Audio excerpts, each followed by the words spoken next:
Chapter 14. Watch, for the day of the Lord is coming when your possessions will be plundered right in front of you. On that day I will gather all the nations to fight against Jerusalem. The city will be taken, the houses plundered, and the women raped. Half the population will be taken away into captivity, and half will be left among the ruins of the city. Then the Lord will go out to fight against those nations as he has fought in times past.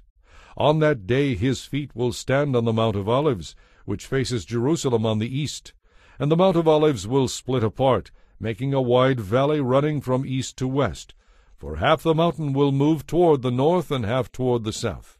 You will flee through this valley, for it will reach across to Azal. Yes, you will flee as you did from the earthquake in the days of King Uzziah of Judah. Then the Lord my God will come, and all his holy ones with him. On that day the sources of light will no longer shine, yet there will be continuous day. Only the Lord knows how this could happen. There will be no normal day and night, for at evening time it will still be light. On that day life-giving waters will flow out from Jerusalem, half toward the Dead Sea, and half toward the Mediterranean, flowing continuously both in summer and in winter. And the Lord will be king over all the earth. On that day there will be one Lord, his name alone will be worshipped.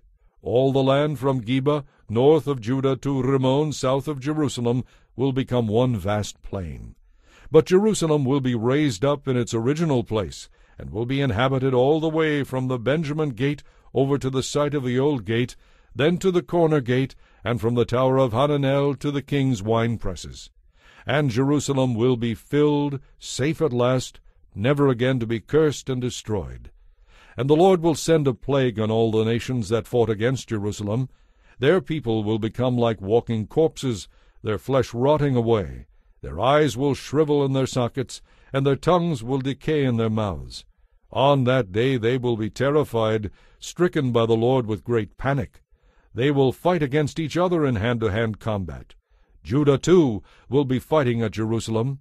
The wealth of all the neighboring nations will be captured, great quantities of gold and silver and fine clothing. This same plague will strike the horses, mules, camels, donkeys, and all the other animals in the enemy camps. In the end, the enemies of Jerusalem who survive the plague will go up to Jerusalem each year to worship the King, the Lord Almighty, and to celebrate the Festival of Shelters. And any nation anywhere in the world that refuses to come to Jerusalem to worship the King, the Lord Almighty, will have no rain.